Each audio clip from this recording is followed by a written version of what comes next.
A very good evening to one and all. I hope you can hear me loud and clear.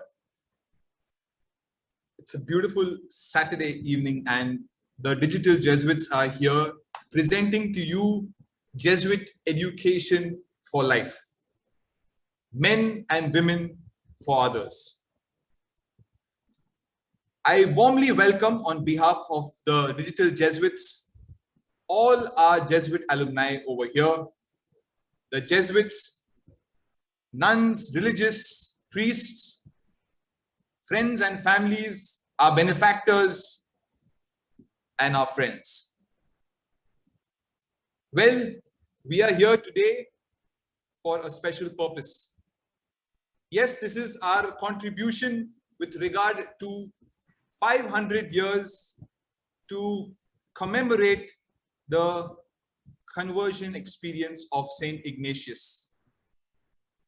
It was in the year 1548 that the Society of Jesus started their first school in Messina, Sicily. And 473 years to be precise, we are in 2021, we are looking at over 4,000 institutes of education all over the world. Be it schools, colleges, universities, catering to 2.5 million students every year. We are definitely transforming the world over these years. If you want to talk about Jesuit education, people look at the alumni. And we have famous alumni across the world. And not only in one particular field, but in various fields. Starting from the great philosophers, we have René Descartes, David Hume, Heidegger. We have famous world leaders, Bill Clinton, Tony Abbott, Fidel Castro, Jyoti Basu, and our very own Abdul Kalam. Coming to Hollywood and Bollywood, we have Denzel Washington, Salma Hayek, Tom Holland, and Bollywood Vidya Balan. Sportsperson Rahul Dravid, Patrick Ewing, the famous basketball player from the US, musicians like Zakir Hussain, and the late Freddie Mercury. And the list just goes on and on and on. Today we are here not as Jesuits trying to boast about our education, but to hear from those who have gone through Jesuit education, that is our Jesuit alumni. To listen from them, their very own experiences of life. Life going through Jesuit education. Yes, we as Jesuits have always yearned and strived to bring the best out of a student. But it is not for himself or herself, but it is also for them to becoming someone for the other, bringing about a change. Well, the first speaker of today, and we are glad and blessed to have him in our midst. We are graced to have him in our midst. We have the Regional Assistant for South Asia, Father M.K. George. He was the ex-provincial of Kerala. He has done his doctorate in education, sociology from the University of Pune, the director of Indian Social Institute, Bangalore for 6 years from 2009. We are happy to have him here to give us his keynote address. Father M.K. George, over to you. Thank you so much. Can you hear me? Yes, loud and yes, clear. Father George, yes. Would you allow me to share the screen or I send you the PowerPoint? You can share, Father. Okay. You can share, you can share. Share screen. Okay, okay.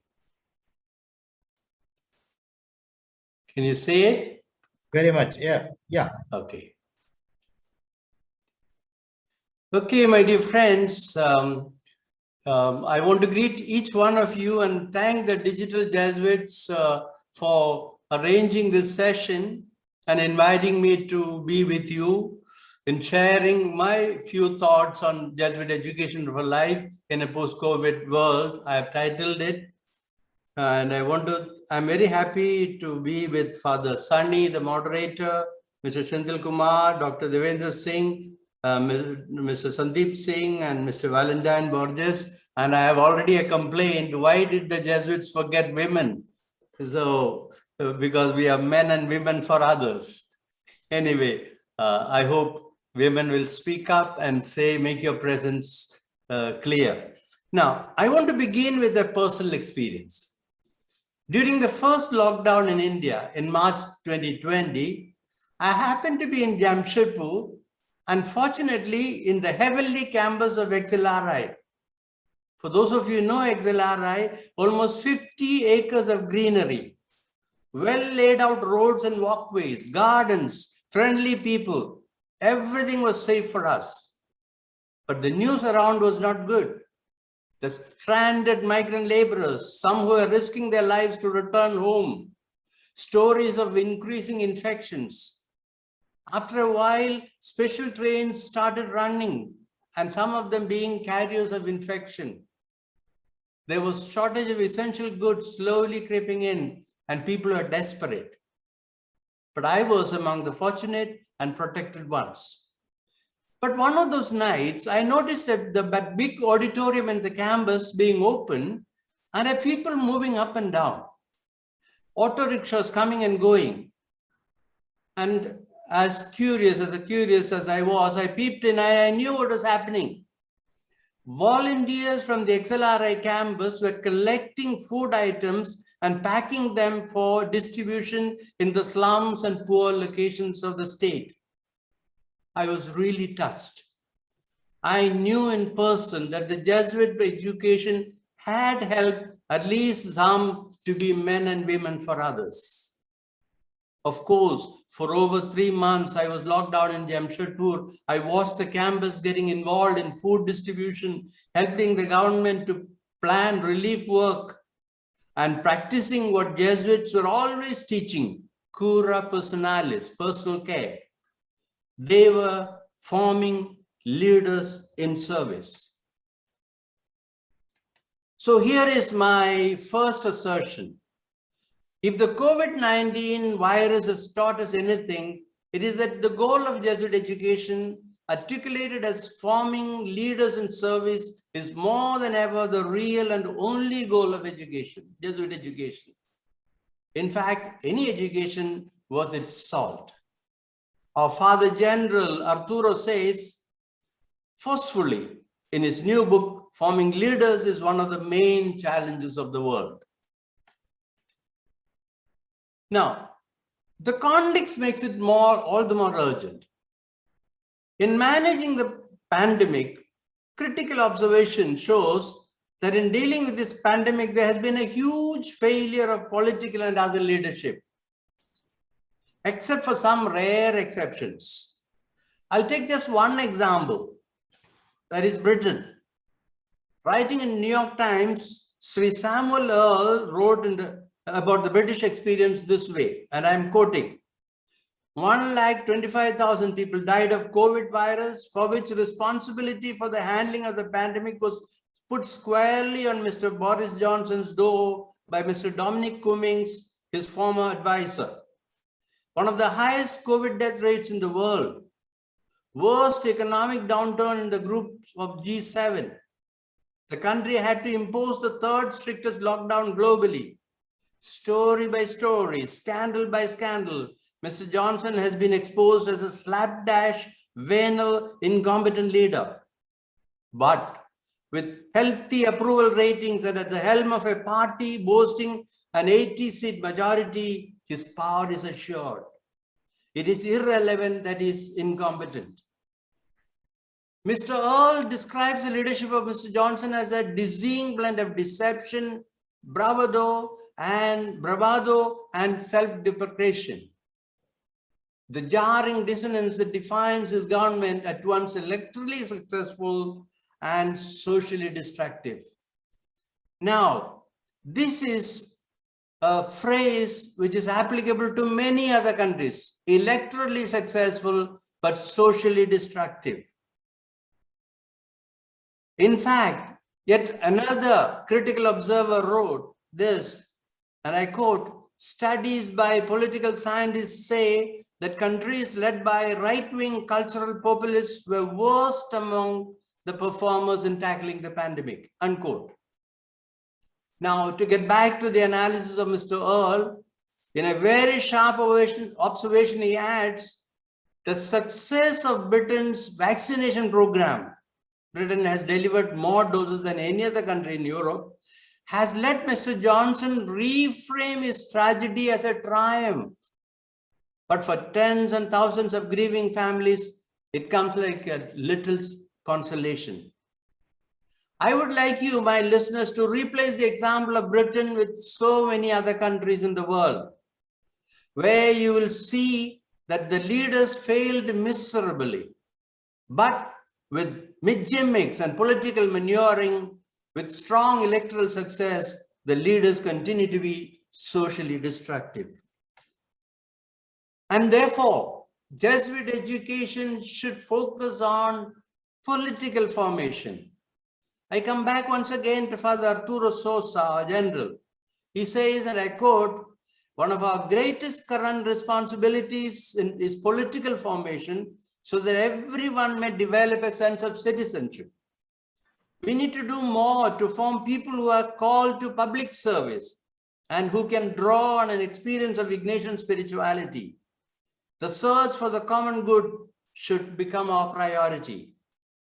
Invest in holistic education that forms people in the awareness that they are world citizens." In this context, Father Arturo reminds us that the Third World War is already being fought in piecemeal. In fact, he's quoting Pope Francis. Pope Francis had said, even today, after the second failure of another world war, perhaps one can speak of a third war, one fought piecemeal with crimes, massacres, destruction. Therefore, the Jesuit ideal of justice and reconciliation is the way. Peace education is the way. The best response to the piecemeal world war comes from education, interreligious dialogue, and a long-term vision for humanity, reminds Father Arturo.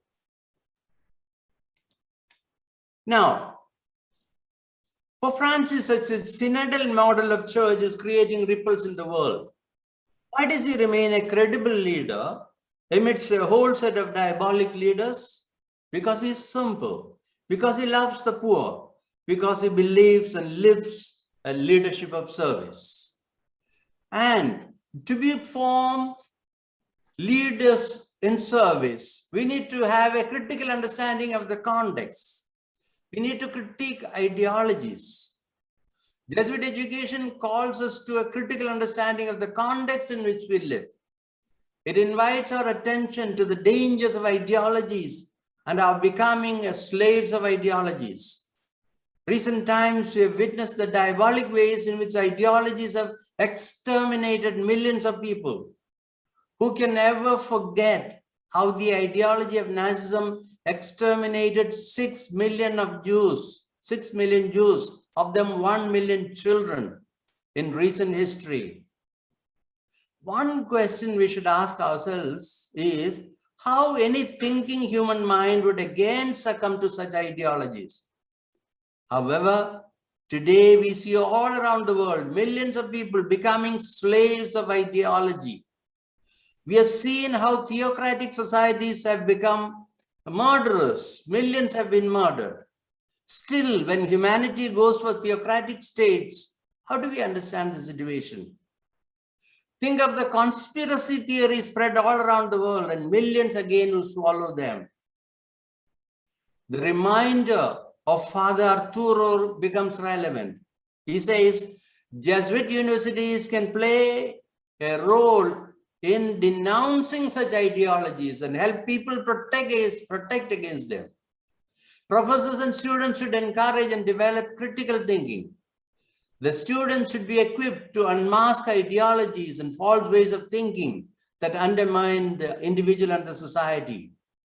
Last century, we know the isms like Nazism, Stalinism, communism, fascism, consumerism, capitalism, and socialism have all had their ideological overtones which undermine the solidarity and the dignity of the human person. My dear friends, it's not going to be easy. Jesuit education is not going to be easy.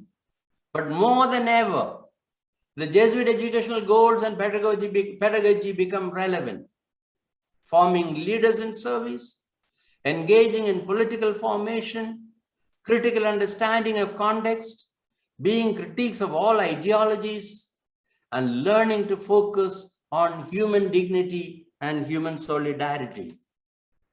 The universal apostolic preferences of the Society of Jesus, which all of us own up, they give us a roadmap for Jesuit education, showing the way to God, the divine, not just any particular religion, but to the divine, to walk with the poor, to accompany young people in the creation of a hopeful future, and to collaborate in the care of our common home, our Mother Earth. As Papa Francis keeps saying, no one is saved alone. With God's help, it will be possible to build a world of peace and thus to be saved together. Finally, my dear friends, the simple articulation of Jesuit education is our way. This is the way, my dear Jesuit educators. May we have the audacity to walk the way. Thank you once again, and may we have a fruitful sharing and discussion. Thank you.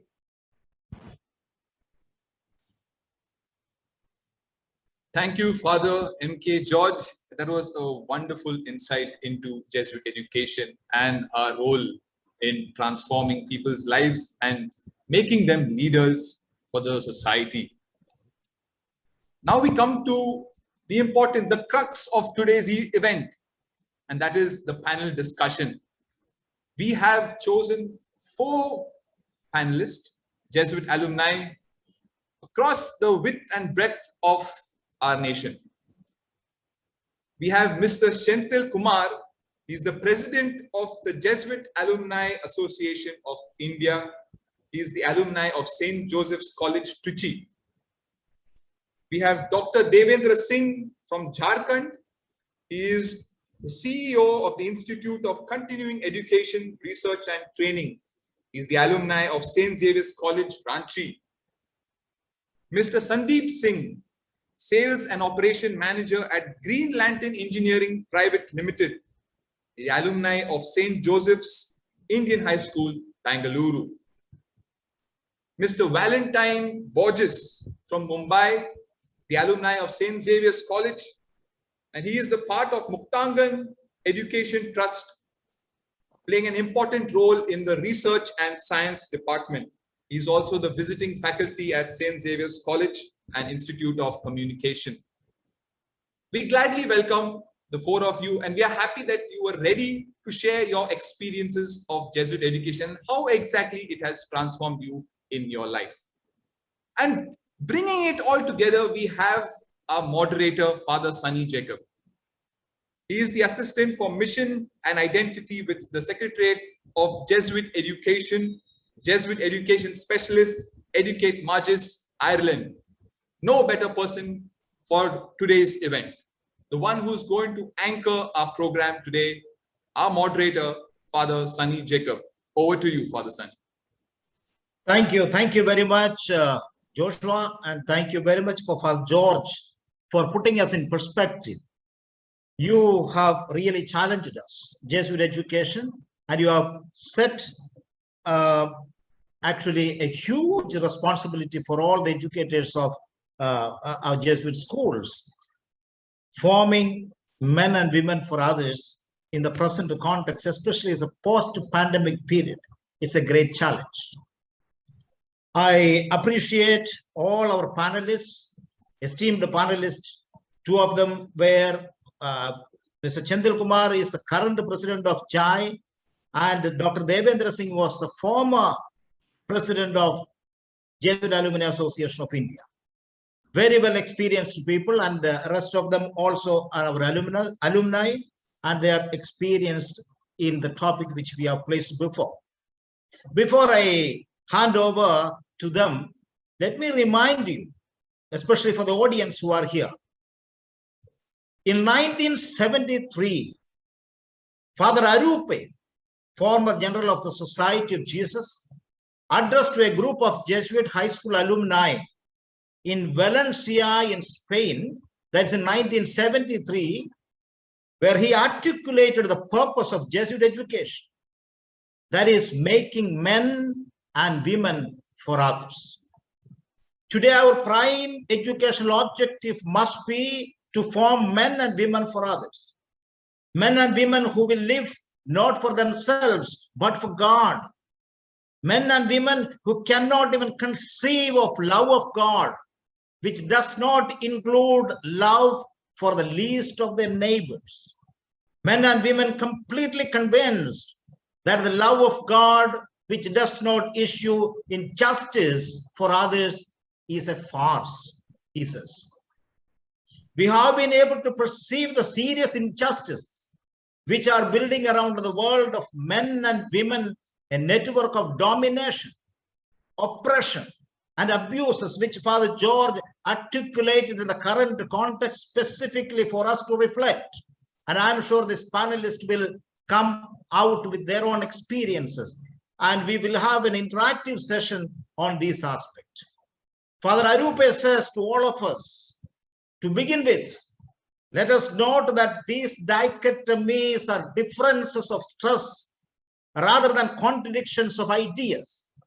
In view of the present call to justice and liberation, where should we put our stress? In our attitudes?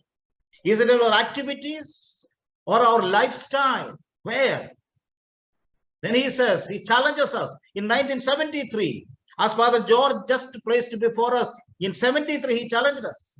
Justice among persons or justice before God? What do we want? Love of God or love of our neighbor? What we want? Christian charity or human justice? Personal conversion or social reform? Liberation in this life or salvation in the life to come?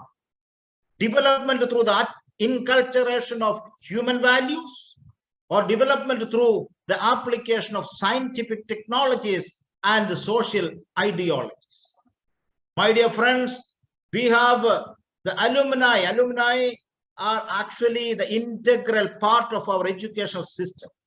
Without taking much time, let us listen to these wonderful men among us and those who have experienced from childhood onwards. They were with us, passed to the graduation also, some of them from our schools, did their higher education, everything. And they were part of us because the values Jesuits communicated made them what they are. So I request our panelists, take a few minutes of your reflections you placed before. You are all aware of the restrictions of the time. I'll give you initial introduction about the topic, that is Jesuit education for life. And what is your experience as a Jesuit student? And what is your vision for the current world as Father George and through Father Arupe and Father Arturo Sosa and Father Pope Francis, etc., placed us before? Let us listen one by one a few minutes. After that, we may have interactive sessions. I may put some questions, etc. Over to Mr. Chendil Kumar. Let us listen to Chendil Kumar, who is professionally, he is a chartered accountant and very well-known person in the JAI circle. As the president of JAI, he is doing a wonderful work leading the entire Alumni Association of India. Over to Mr. Chendil Kumar. Thank you, Father Sunny. First and foremost, I would like to greet Father George and rest of the panelists, my good friend Devendra Singh, Mr. Valentine, Mr. Sandeep, and also thank the digital Jesuits. This is a wonderful topic which teaches not only the academic studies but lesson for life. I was educated in St. Joseph High School and St. Joseph College, Trichy, where Dr. Abdul Kalam was one of the leading alumnus in St. Joseph College. One thing I learned from my younger days, but I didn't have the feeling about that at that stage, about universal brotherhood. I think after this COVID, now we understand that no places can be isolated. So, for example, if Tamil Nadu is affected, uh, you need help from rest of the country. So, rest of the countries also we have to source vaccination and others from the rest of the world. So, this shows that universal brotherhood and the respect for life, more in addition to the academic studies, is very important. That's why I learned from the Jesuits in St. Joseph High School. When I was a young student, I used to see Father Bergeron from France. He was a French Jesuit.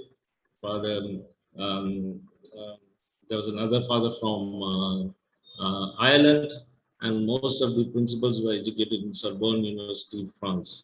So that showed and inculcated the spirit of universal brotherhood. So men and women for others. So that showed my way that in not to have a myopic idea of a small place, but on a global basis. And I'm very happy.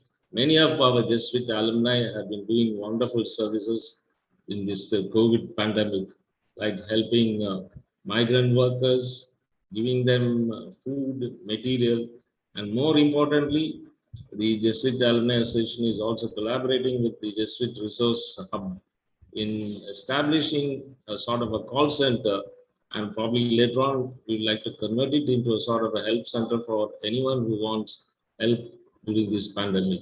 So thank you very much for the initial introduction, and I pass on to Father Sunny Jacob for the moderation.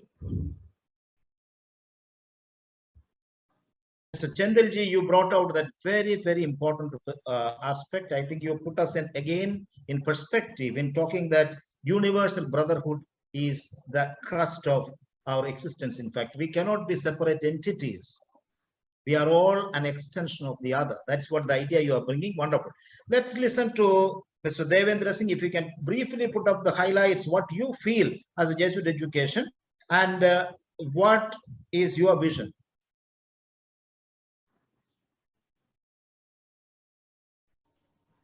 Good evening, everybody. Can you hear me? Yes, Devendra, go ahead.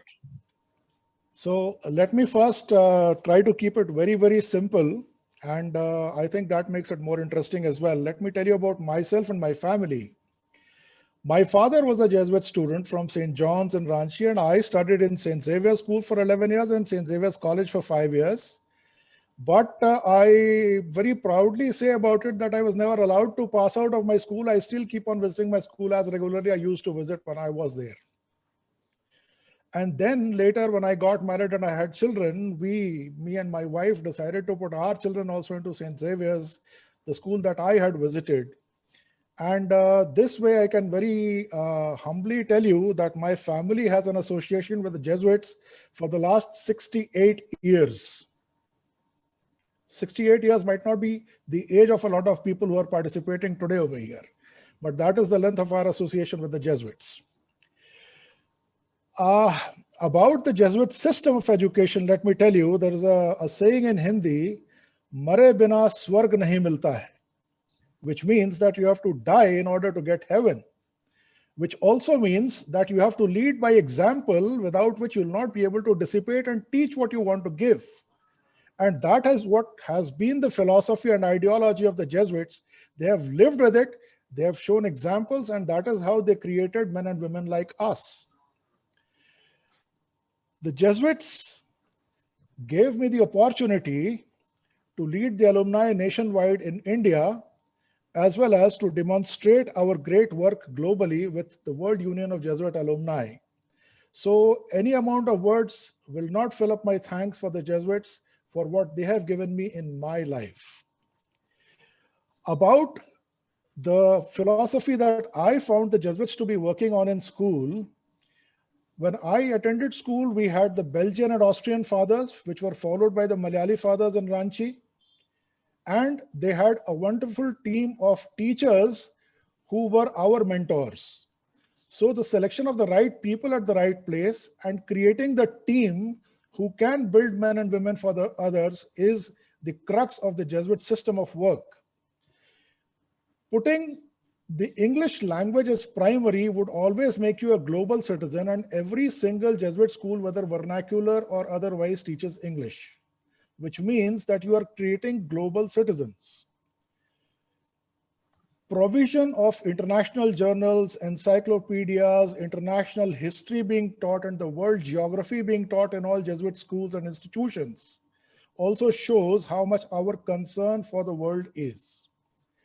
I was very happy to see a small telescope on a tripod in the office of my school prefect, which showed his interest and inclination towards astronomics, which was an exposure for all our students to understand that this world is a part of the cosmos, and the cosmos is our actual home. It is not only this earth.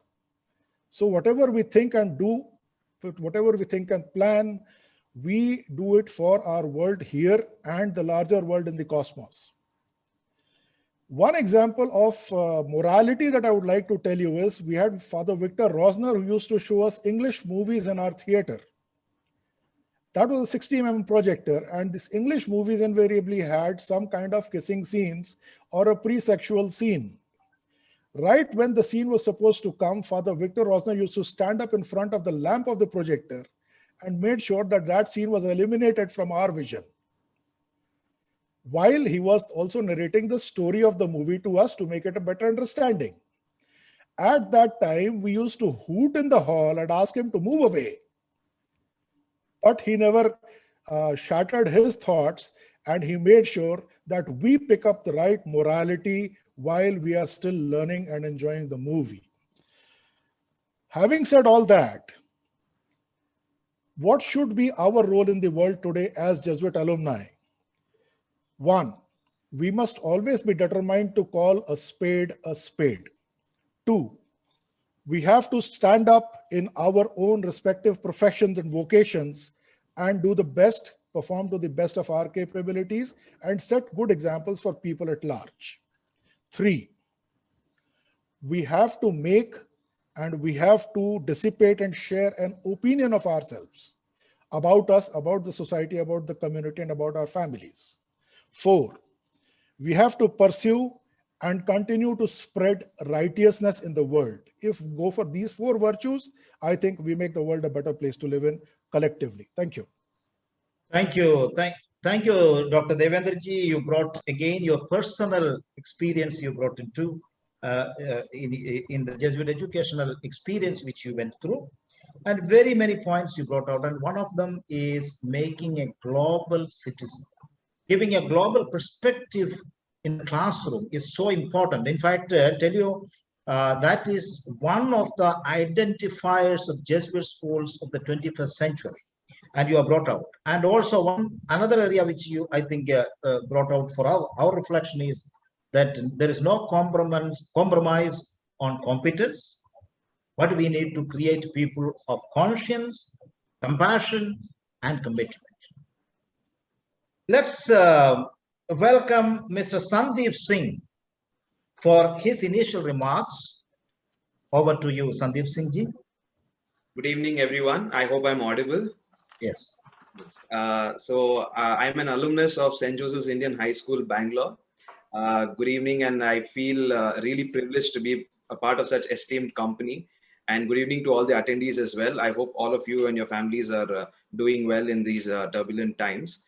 When I got an invitation to be a part of this event, very rarely does it happen when you take a moment and look back on the journey that you have had, especially the educational journey that you have had. And most times the recent memories are more prominent in your mind. So when I got the invitation, I immediately said yes, and I had to just take a moment and reflect upon how that journey was. And I discussed this with my family, that how amazing that entire educational experience was when I was part of this institution. and slowly I started realizing and how much it has made me the person that I am today. Because when I look back, educational institutions are known for certain competencies and certain prowesses that they have. But when I look back at the institution that I was part of, a holistic approach and all-round development was so essential to their entire service. It was not only about the academics, it was not only about the sports, it was a complete all-round development that they catered to. And I believe that in many ways has laid the foundation to the personality that I've become today. And sometimes you fail to appreciate that and because it's so distant in your memory. Because at that impressionable age, that kind of an approach is extremely important because you are very, you can say naive, but not in a very negative way. You are enthusiastic, you are eager to learn. It's a whole new world. That entire phase of schooling from your middle school to high school, it's a progression in your life. And that becomes the base and it opens you up. In many ways, we were like infants and the molding happens in that phase and you're let out to go and face the hurdles of the world. So I believe that that's how indirectly and maybe subconsciously they cater to these things, which we probably as students did not appreciate back then, or didn't even realize that they were doing it in a very subtle manner. So when I look back, it's that entire approach and all good memories. I don't have one moment of repentance or regret or a negative memory. And I'm not just saying that because I'm here right now. And that's how the experience was for me. And it made me ready for a lot of things that happened after that. It made me ready for the world, which is important because we are in such a dynamic situation right now. The world is fast paced, the society is fast paced, and even things that weren't available a decade ago are part of our life. So in some way you need to be adaptable, and that's what you learn when you have a holistic development and you have this eagerness to keep learning all the time. It makes you adaptable. So in ever changing times, you adjust, and what better example to give than the times that we are in right now. So we are going to be thrown curveballs as we go along. We don't know what else is lying ahead of us, but at that foundation level, when you're being nurtured, if the right approach is used, that lives for a long time. It leaves a very lasting impression. So those are my starting remarks. Thank you so much. Thank you, Sandeep ji. That is beautiful. In fact, if you summarize this, what you are saying is the only thing that is certain today is uncertainty. In that uncertainty, we need to be educating people for a holistic development. And that includes rational capabilities to be developed, but also emotional capabilities and also moral capabilities. I think that is what we are seeing the Jesuit education as a whole today. Thank you very much for that remark. And let us listen to Valentine, who is an education researcher also. We will be happy to listen to your initial remarks on Jesuit education and your experience. Thank you, Father Jacob. Let me begin by thanking you for having me here. I'm really proud to be part of this esteemed panel. To begin with, my personal experience in a Jesuit institution started over 20 years ago. I joined in as a student. And let me be very honest, I've never left. I walked in and I never walked out. And I'm sure most of the fellow panelists and alumni from a Jesuit institution feel the same. I started my career in St. Xavier's College. I joined in as a student. I think for people like me, I come from a humble background, from a typical middle class family. So for us, being in an institution like St. Xavier's or any Jesuit institution is a true cannonball moment. Most Jesuits understand what I mean. So when we walk in and you suddenly see hundreds of students, hundreds of colleagues around you, and you wonder, what are you doing here? But what I like best of St. Xavier's College, and I think in every Jesuit institution, is that there is a place for everyone. Everyone coexists, and there are opportunities for everyone. So people like me who would sit quiet otherwise in a lecture kind of had an opportunity to shine and outperform in other activities that were part of the Jesuit way of life, part of St. Xavier's College. And I say that is something I really cherish, and that has helped me in my life in a long way. I admit that there is a thin balance between liberalism, spiritualism, and tolerance that one earns in a Jesuit institution. And although being a science student all my life, I think the socialist brush that I've had studying in a Jesuit institution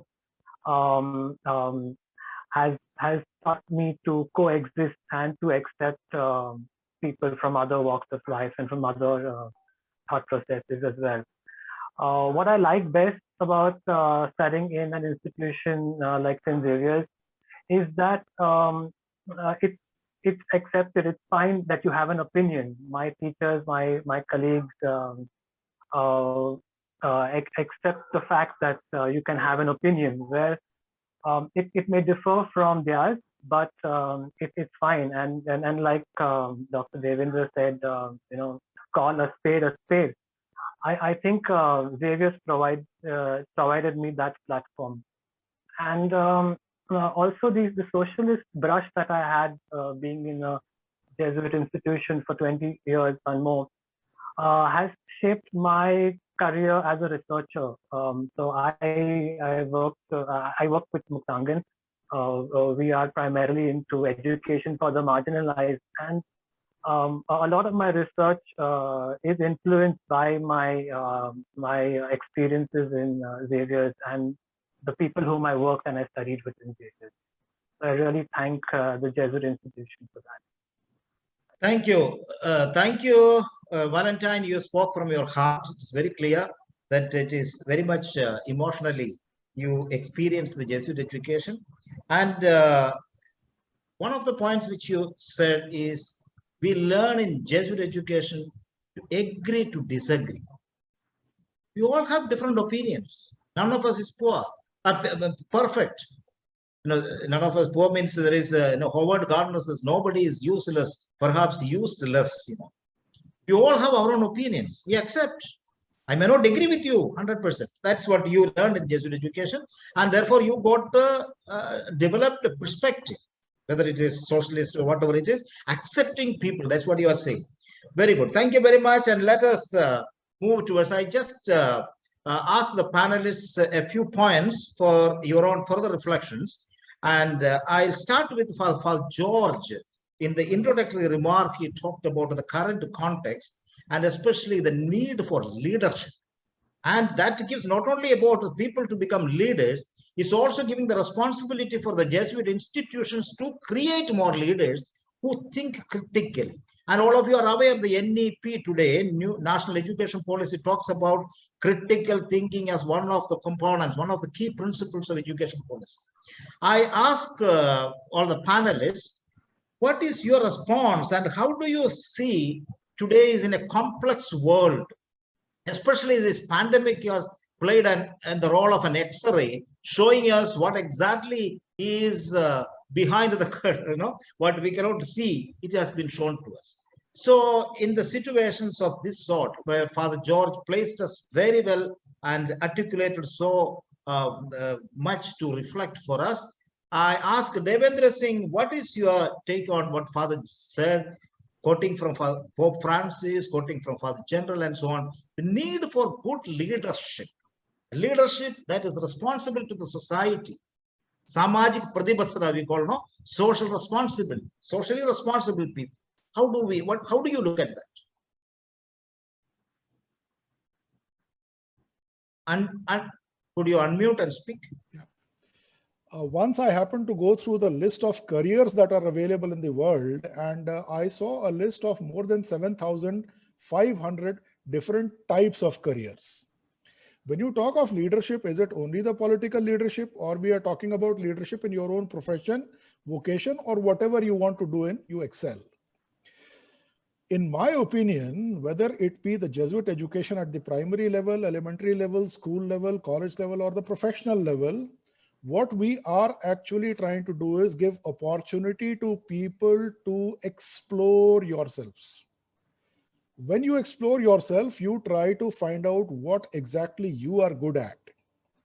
When you try to find what you're good at, your teachers, your mentors, your principal, people who are observing you silently in your activity in the school or college, they are looking at you and they actually virtually guide you to your area of interest. This is one thing that I find very unique in the Jesuit system of education, where every single mentor of every single student, whether it be in the school level or in the college level, is aware of his children, his students. And when it comes to guidance, they are out and out to support you to pursue your dream, your aspiration, and your best, which actually helps in creating leaders, not only in politics as we have them today in the world over, but also in all significant areas of careers, where we make the world better to live in with all our inputs, our contributions, whether it be the service industry, or it be research, or it be the production. Thank you. Even in religion, we need good leaders. No? Sure, sure.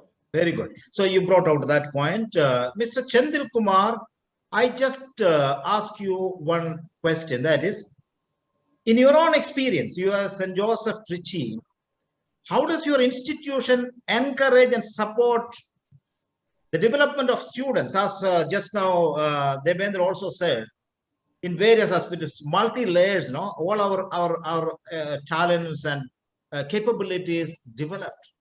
What is your experience? It's not only about students, even the Jesuit institution as such encourage the faculty, staff, and alumni.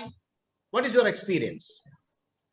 Thank you, Father. St. Joseph College, I would like to talk both of St. Joseph High School and St. Joseph College, because I am alumnus of both in the same campus. St. Joseph College now has been the third cycle, it has got NAC ranking, very high ranking. So as the alumni, the NAC awarded 4 out of 4 marks for the alumni support for the college. So we are very glad that the alumni were able to make a very big role. And I'm sure that the college is now opening its doors for the internship for students. And during the pandemic period, many of the students have had difficulty in paying their fees, and we are trying to help them out to meet their educational costs. And these are some of the few activities. And the faculty, many of them are in touch to keep abreast with the latest developments. So we try to put them on to contact with the peers, and sometimes, you know, the known and the best thing about the Jesuit educational institution is we have the best network in the world. I used to boast that we are the only association or alumni association throughout the world where we have got a 5-level contact level, one at the unit level, then probably the province level, then the zone level, national level, and the world level. So we have to definitely stress the need for that we are a part of a global organization. So that itself gives a lot of confidence for the students as well as the faculty, and they themselves will develop the desire to open up. And we are trying to make Google Forms so that, you know, they get in touch with each other on a peer-to-peer contact for a greater glory of the God and exchanging the ideas. Thank you, Chandil. And those who are listening to us, if you have any specific questions, you can put it on the chat box. Definitely, we will take up a few of your opinions, your questions, and so on for clarification. Over to Mr. Sandeep Singh ji. I just ask you one very specific question. For example, since you said a very personal experience and you are proud of your Jesuit education, how did your Jesuit education help you to learn respect for self? You know, respecting self is very important. Being self-esteemed is so important. How does the Jesuit education help you to have self-respect? Also for others and for all the global community and for the universe itself. It's a multi-layers, different levels of respect. Did you learn to value care and compassion because you were treated with care and compassion in your school life? I would like to answer this with a particular element that was very evident in the school. Like Mr. Valentine already mentioned, we had people from all walks of life. There was no set demographic that was a part of that school. We had people from all types of economic status, all types of social status. So what would happen is when you have people from all walks of life, the treatment of the institution never really changed. There was never a discriminatory factor. There was a never partial approach taken. You all were treated the same. So what happens when you are a part of that audience and you see people from different walks of life being treated as one, you realize that in a very true sense that you are one. It is a level playing field. You all are deserving and you end up being there because you are deserving. So what happens is when the higher authority, in this case, the institution or the teachers or the faculty, the people that we look up to, they treat you and respect you irrespective of where you come from. You end up doing that with your fellow mates. You learn from the authority that is there, the way they are treating. There are approaches taken. There are approaches taken which are situational, which are subjective to impart better learning.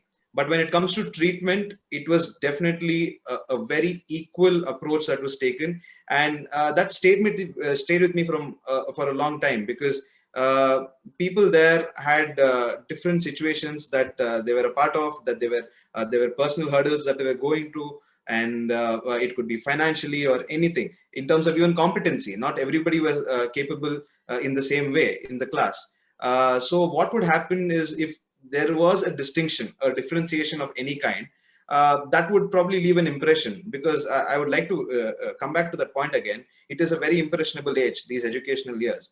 The way people are treated around you, you end up imitating that. So when a person, a teacher who is, let's say, 40 years old or 50 years old, or such a seasoned teacher, experienced teacher, is treating all of them with so much respect and is nurturing them with so much care, it would have been foolish of me to not imbibe that and replicate that with my batchmates. And that's how you end up respecting others, and you start respecting yourself, because you are appreciated there for your capability, and your it's a common theme right now to call a spade, which is very true. You're appreciated for what you're capable of, and that in turn, when that appreciation also comes, there is a sense of respect that comes in, where there's a confidence that comes, because you feel that you're capable, you feel that this appreciation is coming, and then slowly that self-respect aspect of it grows as well. So you start respecting others, and there is a sense of self-respect that sort of happens parallelly. Thank you very much. That's very interesting to see. And in Jesuit schools, we are supposed to be giving the self-esteem. That's the primary way to teach. And may not be 100%, because we are all human beings. We fail. Our teachers are not getting into that level and so on. But what you are saying is so important for us. As a researcher, Mr. Valentine, I just ask you, what is your experience? For example, when you studied, as well as when you look at your institution today, how does your institution acknowledge and reward excellence in research?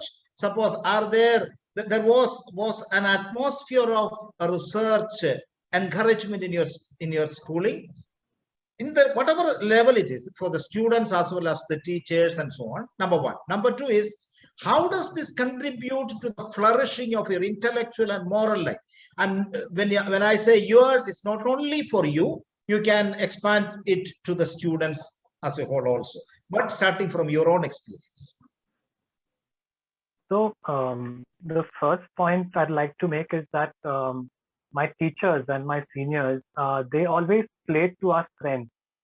So all of us may not be good at everything, but what my professors, my teachers would do is identify the strengths in each of us and build up on that. So we were never made to feel left out, or we were never made to feel that, oh, you may not do research because you're not good in a certain lab skill, or you cannot write a report because your English may not be good. I think playing to our strengths really helps us. It makes us feel wanted, and the moment you feel wanted and belong, you give in your 100%. And I think that is something which every a team should kind of inculcate in them. A team that plays to its strengths definitely would excel in every field. This definitely has helped me personally in my career, because I carry out the same in my team that I work with. I make sure no one is made to feel left out. In St. Xavier's College, especially, we have people from diverse walks of life, and some of them have even switched careers. So it's necessary to be accommodative, play to their strengths, make them feel wanted, and it's done very effectively in the college.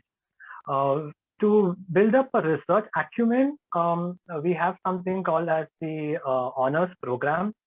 We also have a dedicated laboratory for faculty. So faculty who are inclined towards research could spend in their hours of work over there. Students get the benefit of it as well, because they start being part of these smaller programs that the faculty plan for them. And so year after year, you build competence in every new batch that comes in. And since you work together in a team, there's core competence, you're playing with your strengths, and you kind of excel. And what I see is over the years, it's not immediate, but if this continues for the next 15 years, 20 years, I think we would build a really, really strong research acumen in our students and in our institution. Thank you. Thank you very much for that. Now, you all shared your personal experience and about your institution and so on. And we all are somewhat aware of the Jesuit education, the current context and so on. So I just place that a lot of questions are coming. I'm seeing I'll take up these questions just after 1 or 2 minutes. Dr. Devendra Singh, and this question I'm putting not only Devendra, anybody can respond. Here, many of those panelists here, 4 of you. As I said in the beginning, if you look at this invisible virus, this pandemic, I take this image as, this pandemic played like an X-ray for us. Many of our misplaced priorities have been revealed to us. Whether it is healthcare, where we lacked, and we placed something else as so important. We accumulated lethal weapons and nuclear weapons and so on, thinking that will save us. Suddenly, we came to know that many of these things have become meaningless. What is important is, what is so important for us is oxygen. What is so important for us, healthcare, fitness, and also education. And Devendra and all of you, I'm sure, and especially I can see Devendra and our JAI president, Chandil Kumar, and so actively involved in the current context to set the wrong priorities right through various activities. May I ask all of you, in the current context of today, in the pandemic, what do you see as the Jesuit alumni's role? It's not only simply, I mean by giving charitable things, but also reflecting seriously the depth level. What do you all think? To see the cause, root cause of it, a root cause of injustices, root cause of several other results of this pandemic which is going to affect us. Over to Chandil, over to Devendra Singh first, and then others will say. Briefly. Unmute, Devendra Singh. One thing that I have always noticed right from my preparatory class in school is that we were always taught about morality. We had a small leaflet coming in, which was called the Soldiers of God. In Hindi also it was published, and it was called Krus Veer. And this leaflet used to come to our school every week or every month, and we had free access to it. It was available at the principal's office outside, and anybody could pick it up, take a copy and read it. We had moral instruction classes in school every week. In class 8, 9, and 10, we had the teachings of the New Testament also. For the Catholic students, we had catechism as well as the school chapel to go for prayers. What I'm leading at is we were always from the very beginning taught about morality. What is the negative side is that when we are taught morality in the school and the child goes back home and says to his father, Papa, somebody has come to meet you outside, and the father says, go out and tell him that I'm not at home. Very good question. Right? And that boy is so perplexed. He says, I'm not supposed to speak a lie. That is what my school teaches me. When I go home and when I go into the society, when I go into my friends, when I go into my community or my workplace, I see that there is an element of lie, distrust going on everywhere. It is always a conflict in the mind.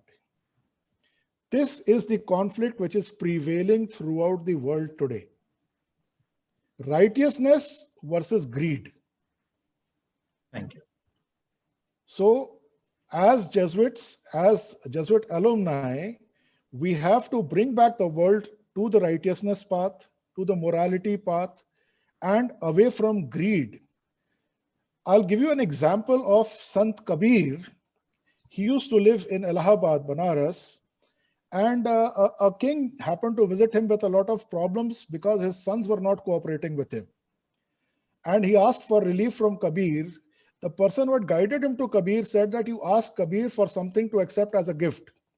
He said, Kabir, I want to give you something. And Kabir called his wife Loi outside the hermitage and said, Loi, he wants to give you something. Just ask what you want. She goes inside and does not come back out, only yells from inside. She says, I have enough for today. I don't need it for tomorrow.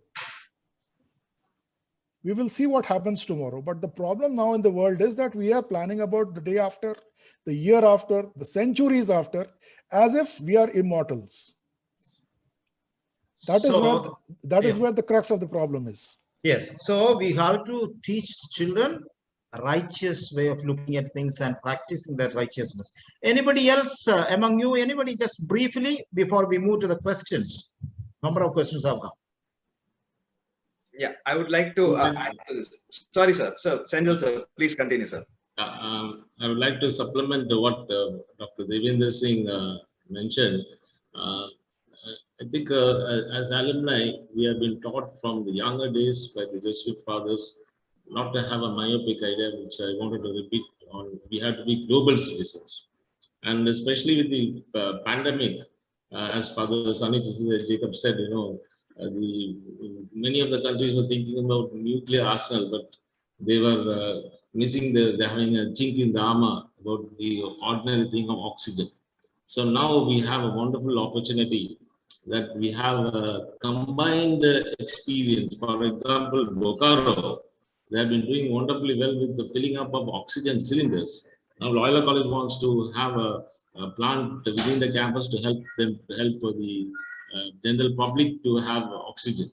And similarly in Ahmedabad, there are alumni who are putting in subsidy in funding respirators.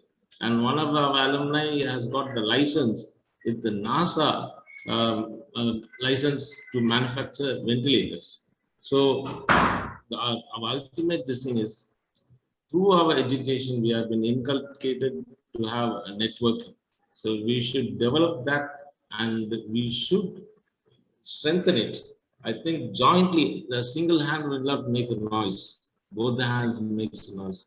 That is what we learned from the Jesuit system. So thank you. So we are an all India level institution and also globalism. So we should take advantage of that, not only in serving for COVID, but also for all our holistic life.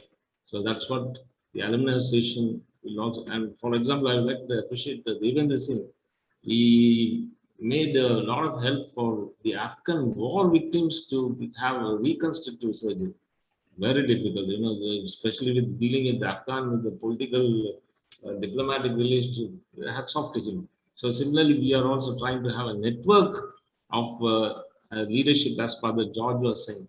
Doctors, for example, some of them, many of the students are finding it difficult to, young students are having blood cancer. So, for example, for Chandil, what you are stressing is there is a need for networking. That is what the pandemic is telling us. Thank you very much. And Sandeep? Yes, sir. Just to add to the context of the pandemic, I think it has been a very big reality check with respect to how responsible we are. Our responsibility not only lies with our safety, but when we are out there, we are risking other people's safety as well. So a lot of compulsions that we have become slaves to is thrown out there when we are bound to be, we have to be rather safe and follow certain regulations and guidelines for our own safety. I think as individuals, it will show the strength that a person has when it comes to compulsively reacting and doing things which would have been okay when things were normal, but how they are still not in control to go out and still live their normal lifestyle when you need to make that minor modification. But we are doing that at the risk of our own safety and others. So that responsibility, I think when people realize that I am responsible for my safety and the people around me, I think we will be able to get through this turbulent time very quickly. Thank you very much. Valentine, you have? Yes. Yeah, I'll just add to it. I think this pandemic has also taught us to coexist. And when I say coexist, it's not only with people as in human beings, but today we realize there are a lot others who exist along with us. For example, the strays on the streets, the birds that visit us. I mean, often we travel to our workplace. We are in the four walls of our offices or wherever we work at, and we tend to just think about ourselves or people who work with us, and mostly human beings. And we forget about the non-human beings that exist, and they are also part of a society. And I think the pandemic has awakened us towards that. Yeah. Thank you. That's a very important point. This pandemic has also given us that to expand our horizon and seeing the world as much more responsibly as part of a web of what do you call this part of the web of network. Let's see now. Questions are here. A few. I'll take up these questions, and there are some questions specific also for the person. Now, one thing is, how we the collaborators inculcate the feeling of education of learning rather than the feeling of education for earning in the stakeholders like students and parents in this materialistic society. Please guide us. Anyone can answer, because today what the person who asked the question meant is that parents are all looking for more earnings rather than learning. Therefore, what happens is a lot of superficiality is there. We are missing the depth. So, any comment, anyone? It's a question for anybody. Yes, Chandil is saying something. Yeah, I would like to share one thing, Father, regarding earning is also important. Internship we should encourage, so that especially alumni, we have to encourage students getting internship, because it's a part of learning. So that is one thing which I think we have the best wherewithal with the network, and that will definitely go for to enhance the learning. And ultimately, earning is also important. Yes, very good. Both in a balanced way. Earning is also important. Earning also is important, and Jai can take it up. Perhaps that's a big way in the coming days. Sure. Anybody else want to respond to that question? Yeah. So the question is slightly different from what Chantil addressed it like. Yes. Basically, we are talking about the development of the human psyche of the Right. student, whether he should be having education for knowledge and wisdom or education for developing a career. In my opinion, the first takeaway of education is wisdom, knowledge, and what exactly you want to excel in. But what is happening today is that the materialistic world is teaching us as though education is also being bought by the parents by paying high fees, by providing more infrastructure, and by showing the frills of the infrastructure that is available. For example, air-conditioned schools, air-conditioned buses, and things like that. As in case of APJ or Goenka schools and things like that. Whereas one thing that I want to harp upon right away is when I wanted to get my first child admitted in school, he qualified for the admission in the Delhi Public School, in the DAV group of schools, as well as at St. Xavier's. Now, my wife is from Delhi and she wanted to admit my first child into DPS because the name carried the word Delhi, the Delhi Public School, right? So I said, let us do a research. Since he has the opportunity of joining each of the three schools, let us go and see which one suffices our needs best. We went to first the DAV school. We could not find a good cohesive atmosphere. The teachers were very self-centered. It was a school managed by a corporate, the Metallurgical and Engineering Consultants Limited. We could not find it cohesive for our child. We just walked out. Went to Delhi Public School, and we saw the toilets were also broken. Even the door latches of the toilets were not there. Then we came to St. Xavier's School, and the very entry to the school, although the floors were just punned with cement, the cleanliness of the school, it was mopped and cleaned even in the afternoon after the children left. That is what impressed my wife most. And she said, I want my child to come here because this is where he is going to learn societal and cultural values. Thank you. Thank you. That's very, very important. I will come back to this when, if there is time, because 20 minutes more altogether for us, including the panel, our organizers are to speak. I just ask you another question, which is came from our own higher education secretary here for Joy James. He is asking a very pertinent question for us. Since you were all a product of the past years, did any one of you have come across the IPP, that is Ignatian Pedagogical Paradigm, in your school teaching and learning experience? Anyone? The way the Ignatian pedagogy is spelt out today, and it has been brought up in the forefront, was not the way it was told to us.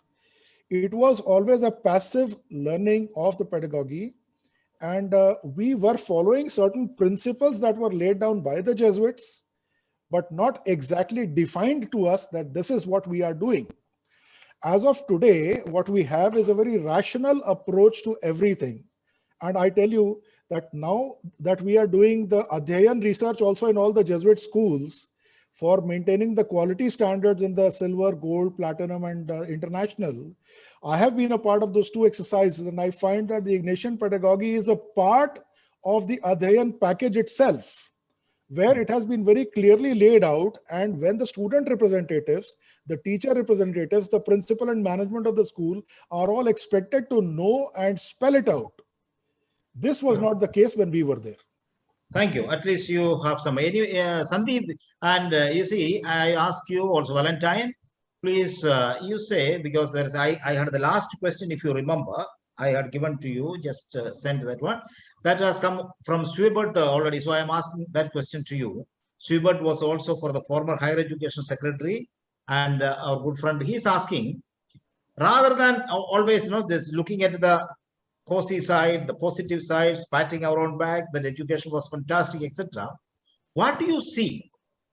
In fact, I read the question. He says, while patting our back for the quality education that we impart, what are the ways to make it more effective so that our students, especially the current times, become real agents of social change and make a difference to our society? And this will be your own way of reflection, maybe for all of us as Jesuits, those who are in charge of education, the principals and masters and so on are here, and Jesuit educationists, teachers are listening you. Can you point out a few things about this specific question? With respect to this question, I would, I know it's easy to sit here and say this, but it's important for the educational systems not to be rigid. Somewhere they need to have an element of flexibility and an element of adapting to the changes that are happening right now. If I can just give a simple example, social media was not even a factor when we were in our schooling years, right? And now it is a world by itself. We have kids who have smartphones even before we had our first bicycle.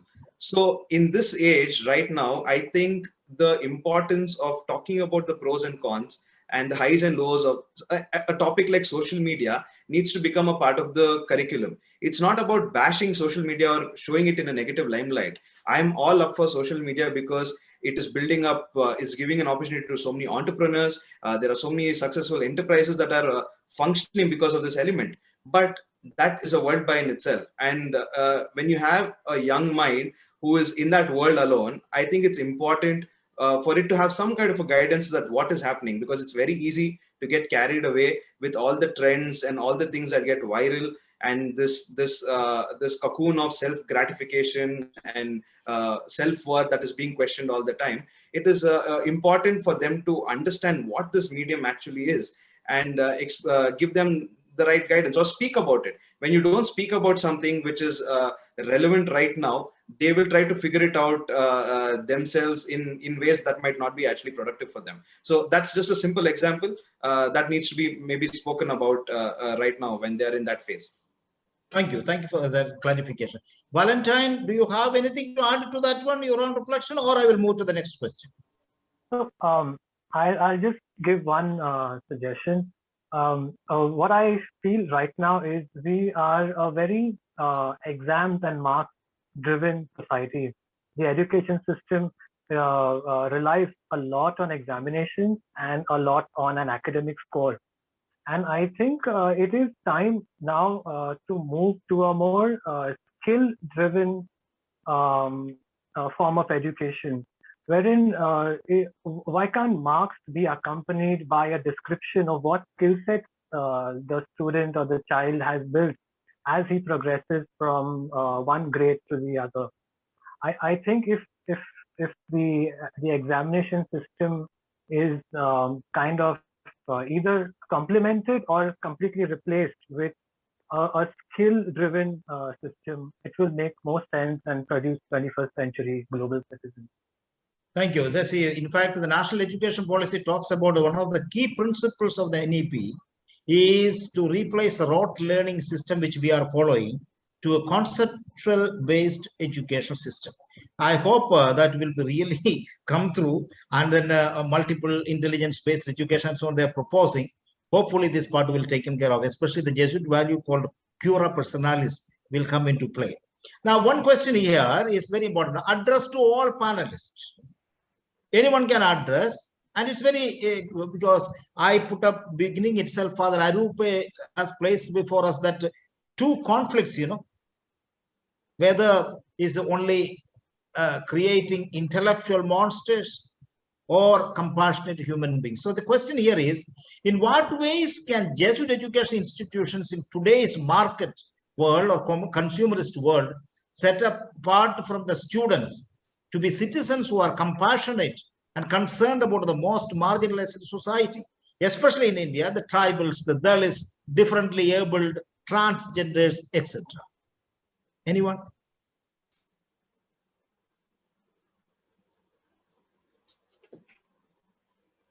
Yes, Valentine, you are saying. After that, Devendra. Yeah. So I think if we treat education in like Mr. Senthil Kumar said about internship. So if the system is based on problem solving rather than just learning from a book, so the connectivism, the philosophy of connectivism, I think that would make people from the urban setup more in touch with those from the rural setup, and that's when you start addressing problems of the rural setup, and that will build a deeper connect between the urban and the rural society. Currently, I see there is a huge divide between the two, and there's a question of equity as well. So if we move towards an education system based on connectivism, problem solving, I think that's where the two can meet and address the need. Thank you. Now we have very little time. So Chandil, I just ask this last question and before I conclude and then over to the Can I panel. can I Yeah. put in half a minute of my contributions to the previous question? Yes, please, fast. One thing that I have to tell you, which is already prevalent in schools in Ranchi, the Jesuit schools, is that we already have one pre-preparatory class for the tribal and Christian population in the schools, right? Those are the years where you have the formative years, and whatever we are talking about, not creating social monsters, creating good human beings and responsible citizens, that budding happens in the elementary classes. Once the child is capable enough and rational enough to take his decisions, changes do not come very easily. So the formative years in the school, one, the Jesuits are already doing it at certain places. I need this to be emulated everywhere in all Jesuit schools, whether they be the urban schools, the vernacular schools, or the rural schools.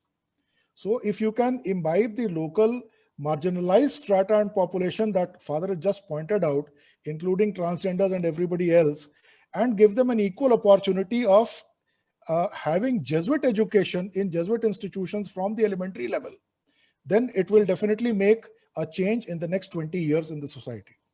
Thank you. Those who are all in the office bearers of the JAI, there is a concern expressed by many people, several of them. That is why we lack when it comes to the JAI and alumni and Jesuit education, etc. Where are our women? Where are our women? In panelists and all these programs, etc. I think you will take it. I'm not going to ask you to answer that one. All of us are responsible, and I'm sure that we will take this as a big concern for the Jesuit education. Next time, we should not have only. Father, I'll take 1 minute because people should not take back this doubt in their mind. Yes, you remember, please. Father, when we were in the Delhi meeting at St. Xavier School, Delhi, in the Raj Niwas Marg, you remember that we exclusively co-opted women because we were not in a position to elect them to the Jesuit National Committee in JAI over there, right? So we had 2 women nominated into our committee, and we made sure that hereafter, for every zone, we will have 1 out of 3 mandated for women, and the remaining 2 could be women or not be women, does not matter. So this change is definitely has been put into place, and it will be visible very soon. Thank you. Last question before I conclude it. I just ask you, this question came from someone called Ramesh Kumar. He's asking, looking at, I'm sure that the back of his mind, the current situation in India, he says, how will the Jesuit education help to reduce fear in the society due to the present pandemic? And also, I am adding to that one, highly polarized society. How do you reduce this fear? How do you reduce this polarization? This is a specific question in the current context. I just ask Mr. Sandeep ji, in your opinion, what is that? Because it's a big concern. I hope all of you agree. No? Yes. Fear comes maybe even when the situation right now outside in a very real way is definitely scary. But fear also arises from a place of insecurity.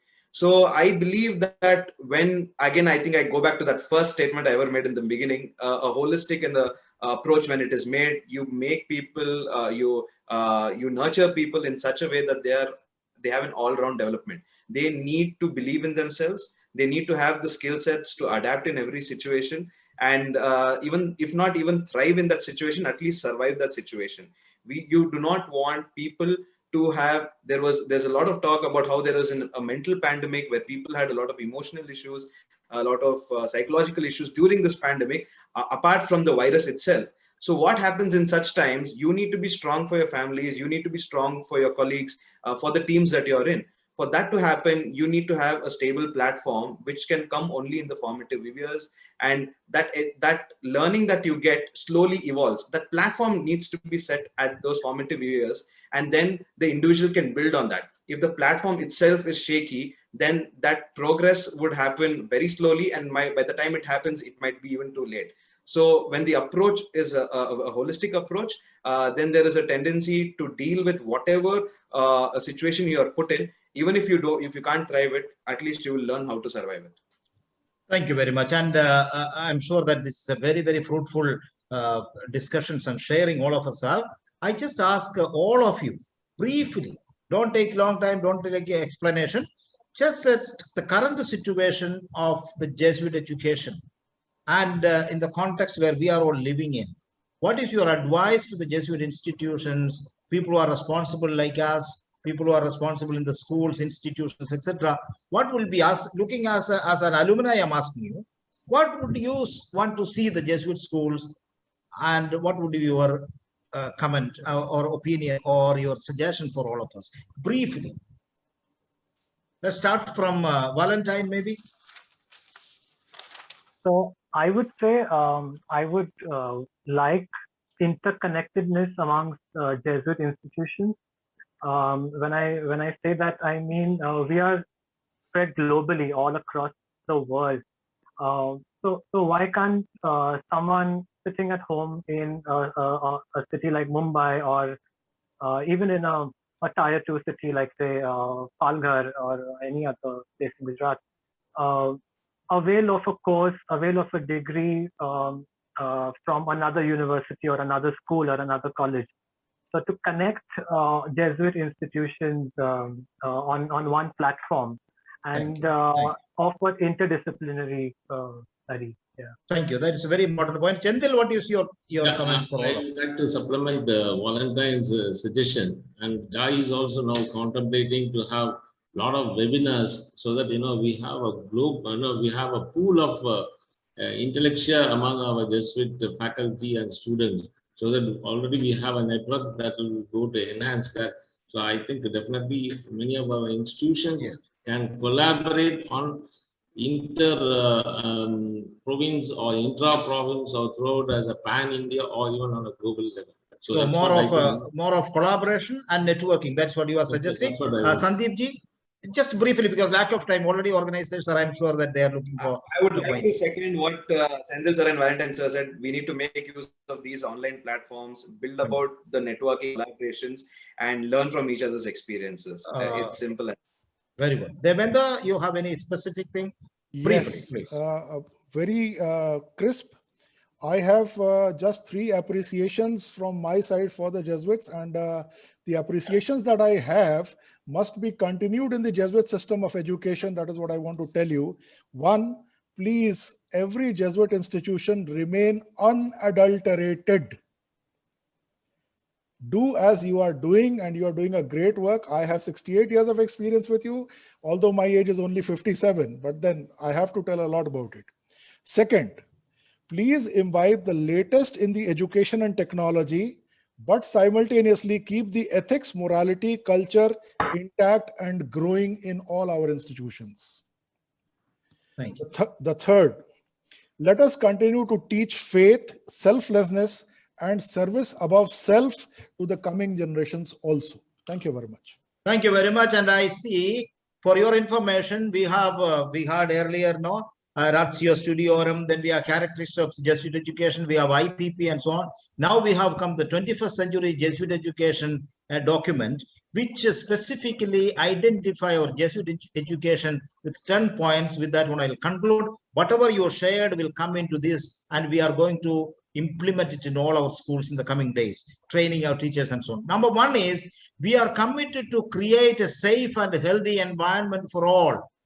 That is precisely going to be the face of Jesuit education. Number 2, we are committed to global citizenship. As a whole, universal society, we have decided. Third one is, the Jesuit schools are committed to the care of all creation.